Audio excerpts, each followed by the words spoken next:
பெரியோர்களே, தாய்மார்களே, ஜோதிட ஆர்வலர்களே, அனைவருக்கும் வணக்கம். உங்கள் முனைவர் TSR ராமகிருஷ்ணன் பேசுகின்றேன். இன்னைக்கு இந்த அன்றாட நம்ம செய்யக்கூடிய பணியில சில முக்கியமான டிப்ஸ் கொடுக்குறேன். நம்ம திங்கட்கிழமை அன்னைக்கு இறப்பு வீட்டிற்கு துக்கம் விசாரிக்க செல்லாது. ஆனா சென்றாலும் தவிர்க்க முடியாத காரணத்தினால சென்றாலும் அவங்க வீட்டுல அன்னைக்கு தங்கக்கூடாது.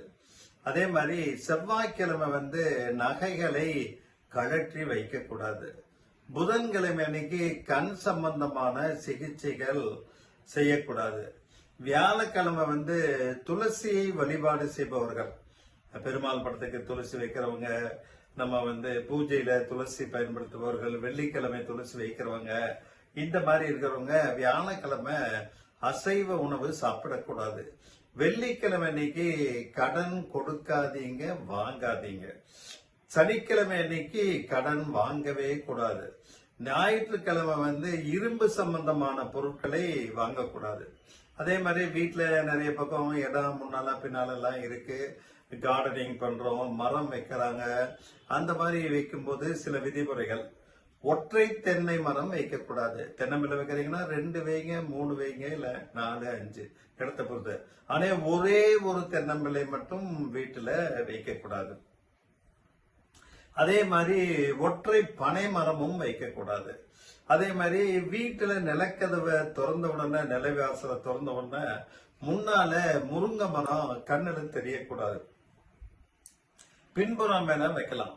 அதே மாதிரி நல்ல வேப்ப மரம் வளர்ந்துருக்குது அப்படின்னா அந்த வேப்ப மரத்தை நம்ம சில பேர் பெருசா வீட்டுக்கு முன்னால 2-3 வச்சுட்டுருவாங்க.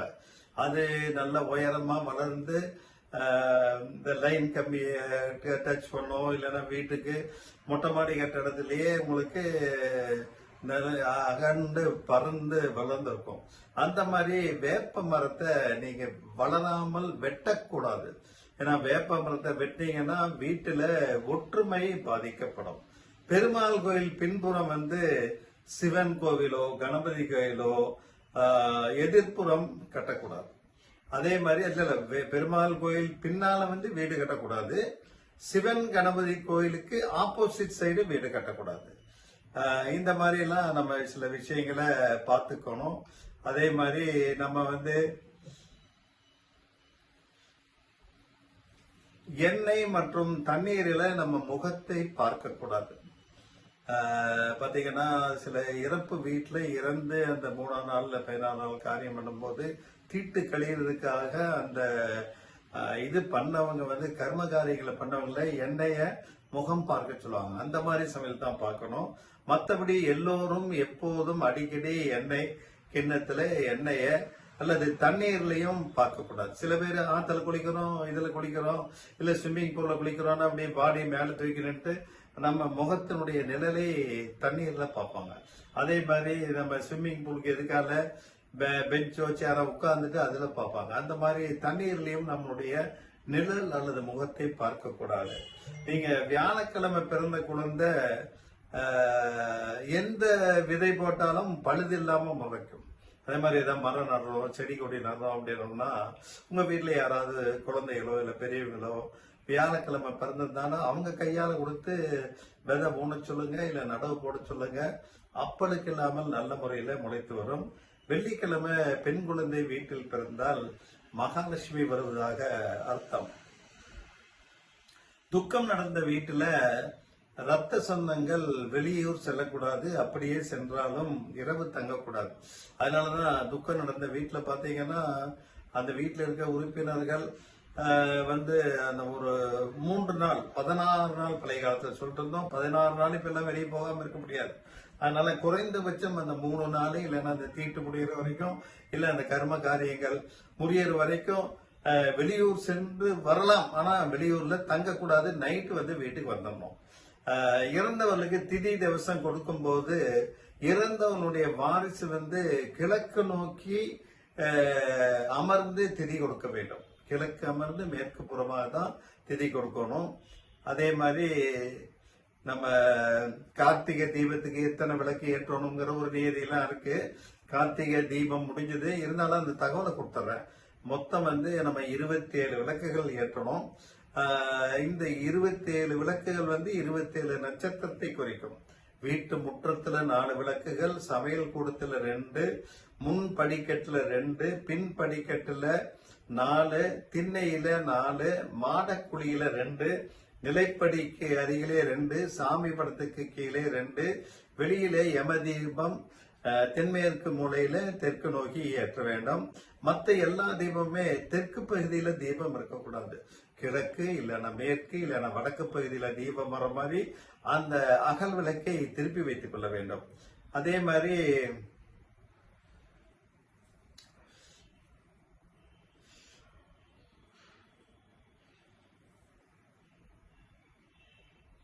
நம்ம வந்து வீட்டுல செய்யக்கூடாத சில விஷயங்கள், அதுல அலட்சியமாகலாம் பார்க்கக்கூடாது.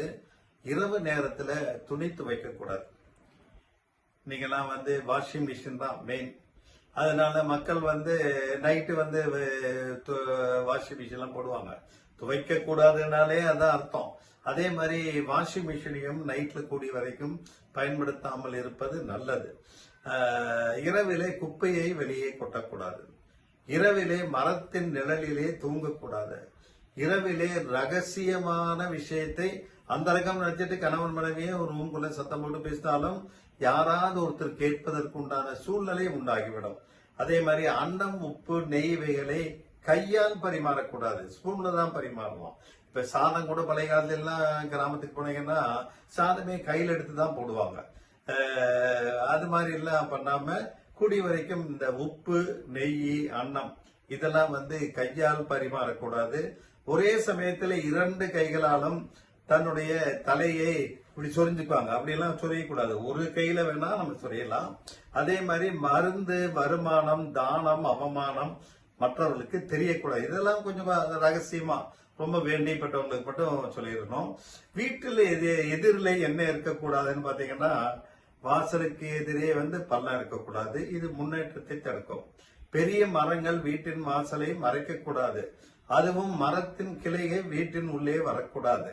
வீட்டின் வாசலுக்கு நேரெதிரிலே கிளம், அதாவது குளம் அல்லது கிணறு இருப்பதும் நல்லதல்ல.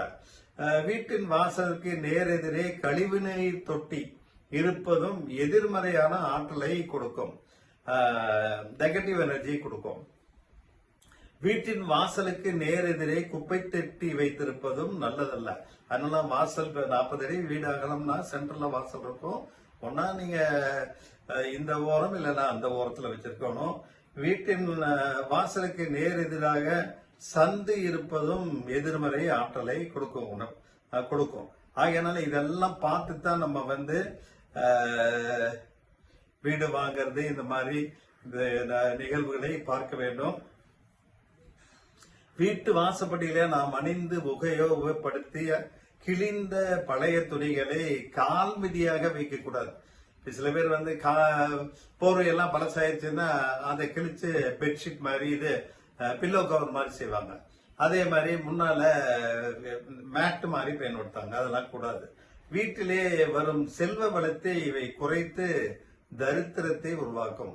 சணல், கோணி போன்றவற்றை உபயோகப்படுத்தலாம். இல்லை இப்ப பயன்படுத்துற மேட் பயன்படுத்தலாம். மிதியடி, மேட் போன்றவற்றை வாங்கும்போது இன்னைக்கெல்லாம் வெல்கம் அப்படின்னு அதுல போர்டு எழுதியிருக்காங்க. இல்லைன்னா மயில் மாதிரி படம், இந்த மாதிரி ஏதாவது ஒரு அனிமல் படம் போட்டிருப்பாங்க. அதுல மயில், அன்னம் போன்ற படங்கள் மேட்ல எல்லாம் இருக்கக்கூடாது. ஏன்னா நம்ம காலில் மிதிக்கும் போது அந்த அன்னப்பறவையையும் மயில் பறவையும் மிதிக்கின்றோம். கூடிய வரைக்கும் அதெல்லாம் பண்ணக்கூடாது. கூடிய வரைக்கும் அது வெல்கமே இருக்கக்கூடாது. ஏன்னா இந்த வெல்கம் இருந்தாலும் அதையும் காலில் மிதிச்சுத்தானே போறோம். அதனால இதெல்லாம் இந்த நெகட்டிவ் எனர்ஜி கொடுக்கக்கூடியது. ஆக இந்த மாதிரி சில முக்கியமான டிப்ஸ்களை பார்த்து கொண்டு அதற்கேற்ப அன்றாட பணிகளை செய்து வளமான வாழ்வையும் மகிழ்ச்சியான வாழ்க்கையும் அனைவரும் நடத்த வேண்டும் என்று கேட்டுக்கொண்டு நிறைவு செய்கின்றேன். நன்றி, வணக்கம்.